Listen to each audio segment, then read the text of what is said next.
Have you ever stood in the bathroom doorway, towel in hand, wondering if today really needed to be a bath day? If you're nodding quietly, you're not alone. For women over 70, the question of how often to bathe isn't just about cleanliness. It's about energy.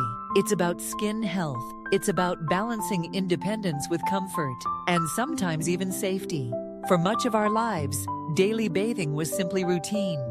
It felt fresh, responsible, even necessary. But something changes as we grow older. The body speaks differently. Skin becomes thinner. Water temperature matters more. And sometimes, bending or reaching becomes a small battle. What used to be an automatic part of the day begins to feel like a decision, one with consequences. So grab a cup of tea, get comfortable, and stay with me until the end. You might hear something that brings you peace, clarity, or even hope. Let's begin with a surprising truth. There is no one-size-fits-all answer. That might sound like a cop-out, but it's actually empowering. Because the right frequency for bathing at age 70 or 80 has less to do with what others expect, and more to do with how you live, how your body responds, and what your priorities are. Some women were taught from early childhood that a proper lady bathes every day. For others, especially those raised in rural areas or without running water, once or twice a week was normal and perfectly acceptable. These old beliefs can cling to us, making us feel guilty or lazy if we don't shower daily. But what if those old rules are outdated? Here's what most doctors don't emphasize enough. As we age, our skin changes dramatically. It's not just about wrinkles or dryness, although those are part of the story. The skin becomes less able to hold on to natural oils. Sebum production drops, and with it, our natural defenses against dryness, itching, and irritation. Daily soap and hot water, they strip away the very barrier your skin depends on. In fact, dermatologists increasingly recommend that seniors reduce bathing frequency, especially full-body showers with soap, to protect skin integrity. And yet, we still associate bathing with freshness, with self-worth, with being presentable. So when our bodies start pushing back, when the joints creak and the energy dips, we feel conflicted. Am I letting myself go? Am I becoming that old person I never thought I'd be? Let me tell you about Mary. She's 74, living in a small apartment not far from her daughter's house. Mary used to bathe every single morning before breakfast, a habit she held on to from her nursing days. But after a fall in the tub left her with a bruised hip, everything changed. Suddenly, the bathroom felt less like a place of renewal and more like a risk. She began skipping days. At first, she felt ashamed. She didn't tell her daughter, but slowly, with guidance from her doctor and a very compassionate physical therapist, Mary began to reimagine her routine. Now, she showers twice a week, on the days she knows her daughter is nearby in case she needs help. On other days, she freshens up with warm washcloths and gentle cleansing wipes. She takes care of her face and hands every day, and she says she actually feels cleaner, more in tune with herself than she did when she was forcing a shower every day. Because now, it's not about guilt or habit. It's about respect for her body, for her comfort, and for the season of life she's in. So what's really at stake here isn't just frequency. It's how we define hygiene. It's how we listen to what our bodies are telling us, and how we free ourselves from outdated expectations that may no longer serve us. Another factor that doesn't get enough attention: climate. Where you live makes a big difference. If you're in a humid area, or it's summertime, and you're sweating more, you may want to bathe more often. But if you live in a cooler climate, or tend to stay indoors, daily bathing may do more harm than good. Your environment should shape your choices, not at old habits or social pressure. There's also the question of mobility.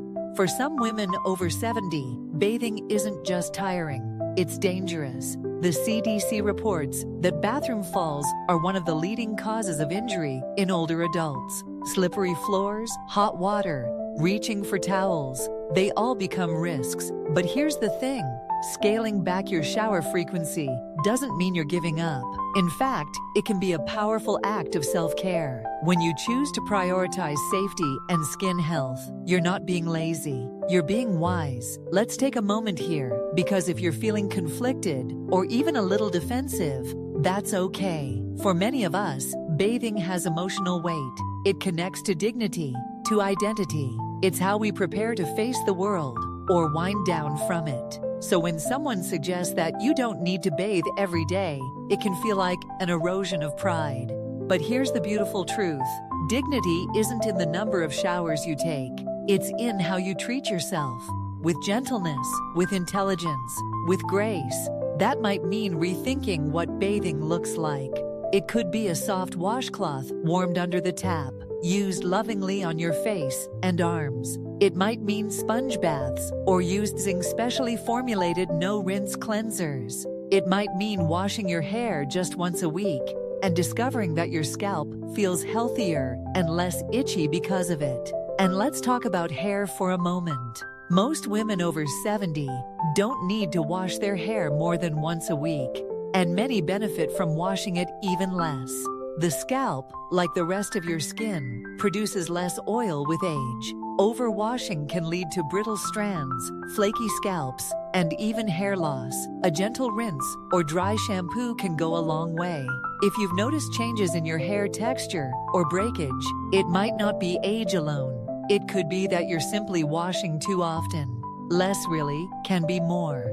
Now, I want to be clear. None of this means giving up on yourself.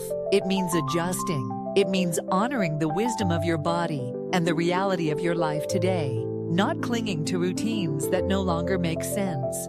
One woman I know, Eleanor, told me she always thought reducing her bathing would make her feel less put together. But instead, she discovered something unexpected. With fewer showers, she began taking more time for other self-care routines, stretching in the morning, applying lotion with slow, loving attention, spending extra time brushing her teeth or massaging her feet. She said it felt like trading autopilot for intimacy with herself. That's the heart of this conversation. It's not really about how often you bathe. It's about how you treat yourself, about tuning into what you really need and letting that guide you unapologetically. In Part 2, we'll go deeper. We'll look at specific bathing routines that work beautifully for women over 70, including smart alternatives to full showers, how to maintain hygiene without irritating your skin, and the surprising truth about underarm care, feet, and feminine hygiene that most people never talk about. Let's keep going. What comes next might surprise you. So here we are, in the middle of a conversation that many women have never had, not even with their doctors, their daughters, or their closest friends. But that doesn't make it any less important. In fact, that silence is exactly why we need to keep talking. Because this isn't really about hygiene. It's about freedom. It's about permission to care for yourself in ways that actually serve you, not some outdated routine or rigid rulebook. Let's start by exploring what a modern senior-friendly hygiene routine can actually look like. One that protects your skin, your energy, and your dignity. First, here's something most people don't realize. You don't need to take a full-body shower to stay clean. Not even close. In fact, for women over 70, a few simple daily steps can be far more effective and far gentler than lathering up under hot water every day. One of the most powerful shifts you can make is something called targeted hygiene. That means focusing your daily cleansing routine on the areas that actually need it most, rather than washing your whole body from head to toe every single day. So, what are those areas? Let's start with underarms. This is one of the highest sweat zones on the body and a major source of odor, especially when layered under clothing that doesn't breathe. A gentle wipe each day, even with a damp, unscented cloth or a specially formulated no-rinse wipe, is often all you need to stay fresh. The same goes for the groin area. This is an incredibly delicate part of the body, especially as we age. The skin becomes thinner, and even minor irritations can cause real discomfort. Here, less is more. No harsh soaps, no scrubbing, just warm water and a soft cloth. Or if mobility is an issue, use a pH-balanced wipe made for feminine hygiene. These products exist for a reason, not because you're failing, but because your needs have changed. Feet are another critical area, and not just because of smell. For older adults, foot care is a health issue. Moisture can lead to fungal infections. Dryness can cause cracking. But again, you don't need a shower to care for them. A simple basin soak, followed by careful drying between the toes and applying a nourishing lotion, can make a world of difference. And don't forget your hands and face. These are the most exposed parts of your body and the most expressive. Keeping them clean and moisturized each day can help prevent infections, soothe irritation, and even lift your spirits. Sometimes, just the act of washing your face, not for the mirror, but for yourself, can be a moment of connection and care. Now let's talk about something a little more vulnerable: the emotional impact of changing your routine. Because let's be honest, part of what makes this topic so tricky is pride. The idea of switching from daily showers to sponge baths can feel like a surrender, like something you do when you've given up. But here's a perspective shift. What if this is actually a sign of wisdom, of self-awareness, of growing into your body's needs instead of fighting them? Let me tell you about Janice. She's 78, lives independently, and is fiercely proud of that fact. She once told me, "I may be old, but I'll never be fragile." But a few winters ago, she developed a case of contact dermatitis that left her skin red, raw, and painfully itchy. Her dermatologist asked her a simple question: "How often are you showering?" Janice replied, "Every morning, of course." He gently smiled and said, "Maybe we don't need to be quite so loyal to the old ways." It changed everything. Janice scaled back her full showers to once a week. On other days, she did a gentle wipe down, focused on comfort and moisture. She added lavender oil to her basin water. She made it a ritual. Candles, music, soft towels. Not only did her skin heal, but her mood lifted. She said it felt like reclaiming a rhythm that actually honored where she was in life.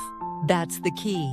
When you design a routine that reflects your current needs, not your past habits, you stop resisting aging. You start moving with it. You begin to own it. Let's take a moment here to address something that comes up for many women: concern about body odor. It's a valid fear. No one wants to feel or be told that they smell.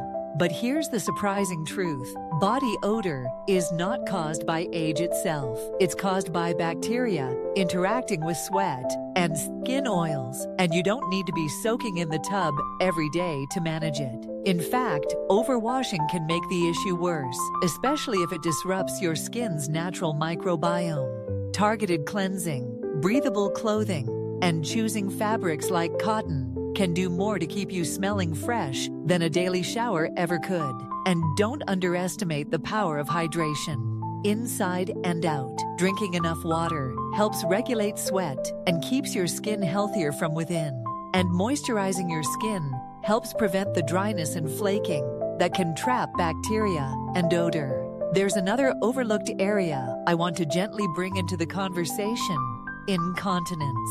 It's more common than most people realize, and yet it's surrounded by so much silence and shame. The reality is, for many women over 70, occasional leaks are a fact of life, whether from coughing, sneezing, or simply the passage of time. And that can influence how often you feel the need to bathe. Here's the good news: there are smart, discreet solutions. Incontinence pads designed for older adults are better than ever. Breathable, odor-neutralizing, and easy to change. And again, gentle cleansing with pH-balanced wipes can keep you feeling fresh and confident without the need for a full bath or shower. The next point is something most people never hear about, but it could completely change how you feel. Bathing doesn't just affect your skin, it affects your nervous system. Warm water activates the parasympathetic response, the part of your nervous system that tells your body it's safe to relax. That's why a soak before bed can ease anxiety, improve sleep, and lower blood pressure. But here's the twist: it doesn't have to be a full bath. Even a 5-minute foot soak can trigger the same calming effect. The warmth, the sensation, the stillness, it all tells your brain to slow down, to breathe, to release. So rather than thinking, I should shower more, try asking, how can I create calming rituals that support my health? You might be surprised by how small changes make a big difference. Let's talk about another issue that gets overlooked. Water quality. If your water is hard, contains chlorine, or comes through old pipes, it can actually harm your skin and hair over time. For some women, cutting back on showers isn't just about frequency. It's about filtering what comes through the tap. Simple solutions like a showerhead filter or switching to micellar water for cleansing the face can be incredibly helpful. And here's something else to consider. Your bathing environment. Is it a place of stress or of peace? Is the lighting harsh? Are the shelves too high? Is the floor slippery? Often, the resistance to bathing isn't about hygiene at all. It's about safety or even sensory overwhelm. A few simple adjustments, like installing a grab bar, using a non-slip mat, or switching to softer lighting, can make the entire experience feel less like a chore and more like self-care. And when you feel safer and calmer in your space, you're more likely to enjoy the process, not rush through it or avoid it altogether. And what about products? The soap you used 10 years ago might be too harsh for your skin now. Look for cleansers labeled fragrance-free, for sensitive skin, or pH-balanced. Avoid anything with alcohol, heavy perfumes, or exfoliating beads. These ingredients may feel luxurious in youth, but they're often irritating in later years. One more thing, don't be afraid to get creative. Who says bathing has to be done standing up in a tiled shower? A basin of water and a soft towel can do wonders. A cleansing foam applied while seated at the edge of your bed. A slow, intentional wipe down while listening to music or watching the sunrise. These aren't just alternatives. They're rituals of care. Now that we've explored what a senior-friendly bathing routine can look like, Part 3 will go even deeper. We'll talk about dignity, independence, and how to talk to caregivers or family members when you need help without losing your sense of self. We'll explore what to do when the desire to bathe disappears entirely and how to reignite your motivation when energy or depression gets in the way. We'll even cover how bathing can become a gateway to emotional healing, not just physical cleansing. Now that we've come this far, let's go even deeper. There's something deeply human about the act of bathing. It's not just water and soap. It's ritual. It's renewal. It's the moment you return to yourself. But what happens when that moment begins to feel like a burden? What do you do when you no longer want to bathe at all? This is the part of the conversation most people shy away from. But we won't. For some women over 70, the resistance to bathing isn't about skin, or time, or even safety. It's about something deeper, a quiet heaviness, a disinterest that seeps into everyday habits. Sometimes it's sadness, sometimes it's loneliness, sometimes it's a kind of exhaustion that's hard to explain, even to yourself. And that's okay to admit. There are days when the mirror feels like too much, when the idea of undressing, stepping into cold air, facing your reflection, it all feels overwhelming. Maybe you've lost a partner, maybe you're healing from surgery, maybe you've just been tired for longer than you can remember. Whatever the reason, if you found yourself avoiding the bath, the shower, the process altogether, know this: you're not lazy, you're not failing, you're human. Let me tell you about Claire. She's 82, lives alone, and spent years fiercely independent. But after her husband passed away, things began to shift. At first it was small. She skipped a few meals, let laundry pile up. Then it became harder to motivate herself to get dressed. And then one day, she realized she hadn't bathed in nearly 2 weeks, not because she was physically unable, but because she didn't see the point. Who am I getting clean for? She asked quietly. When her daughter noticed, she approached the subject gently. Instead of pushing, she sat beside Claire and asked, "Would you let me draw you a warm bath tonight? Just for comfort, no pressure." That small act, not of force, but of love. Open the door, and over time, bathing became something different. Not an obligation, but an offering. A way for Claire to reconnect with herself, little by little. That's the heart of this final part, turning bathing from a task into a tenderness. Because here's the truth. Many seniors, especially women, struggle with low mood, grief, even mild depression. And one of the first habits to slip is hygiene. Not because it's unimportant, but because it's intimate. When your spirit feels distant, it's hard to come close to your body. So how do we rebuild that bridge? One of the most powerful ways is through sensory invitation. That means engaging your senses in a way that feels welcoming, not demanding.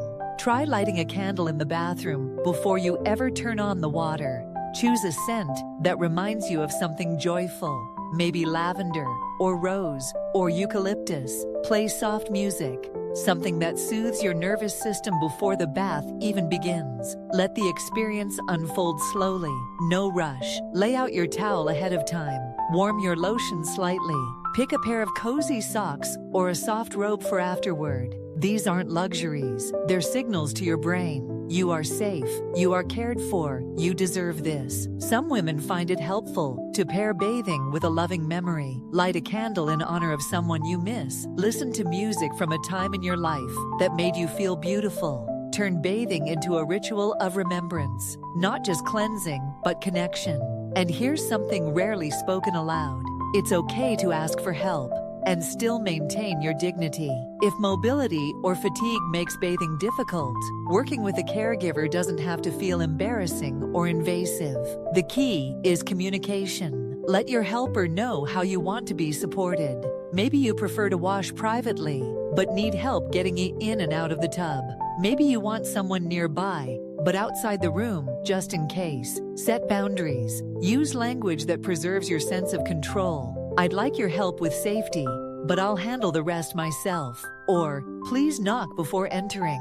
Your body is yours. Your autonomy matters. And if you don't have a caregiver, think about what kind of help would make bathing easier. Maybe it's a shower chair. Maybe it's a long-handled sponge. Maybe it's a voice-activated speaker that plays your favorite music while you bathe. Sometimes dignity comes from designing the process, not doing it all alone. Let's also talk about rhythm. Rather than focusing on how often you bathe, think in terms of cycles. What's your personal rhythm? Maybe a full bath every Sunday and Thursday works best. Maybe mornings feel better than evenings. Maybe you enjoy a quick wipe down each day and a luxurious soak once a week. The point isn't to follow someone else's schedule. It's to create your own, one that honors your energy, your lifestyle, and your emotional needs. And if you're having a hard time getting started, try the just one thing method. Tell yourself, I'll just wash my face today, or I'll sit on the edge of the tub and soak my feet. Often, beginning with a small act of care unlocks more. What starts as a foot soak turns into a full routine, not because you forced it, but because you gave yourself permission. Another powerful motivator, visual reminders of progress. Some women use a small calendar and mark each time they do a self-care task, whether it's brushing their hair, applying lotion, or doing a foot soak, not to judge themselves, but to celebrate. Yes, I showed up for myself today. Let's revisit that question. Who am I getting clean for? The answer is simple and profound. For you, for your comfort, for your peace, for the quiet joy of feeling refreshed in your own skin. You deserve to feel good in your body, not because you're going out, not because someone's coming over, not because it's what you should do, but because your body is your home, and it deserves your kindness. Bathing, in its best form, is a return, a moment to breathe, to soften, to let go of the noise, and return to something essential. And if you're watching this video thinking, I've let it go too long, please hear this. There's no shame here, only compassion. You can start again, today, tomorrow, or whenever you're ready. The point is not perfection. The point is presence, showing up for yourself, one gentle moment at a time. Let me leave you with this. Bathing is not just about staying clean. It's about staying connected to your body, to your emotions, to your rhythms, to your life. There is no universal number of times you should bathe per week. There is only your reality, your skin, your needs, your season of life. So the next time you find yourself wondering, is it okay to skip today? Don't answer with guilt. Answer with curiosity. What would feel good right now? What would nourish me today? And then do that. You are not less than for adjusting your routine. You are wise. You are intuitive. You are evolving. And you are never, ever alone in this.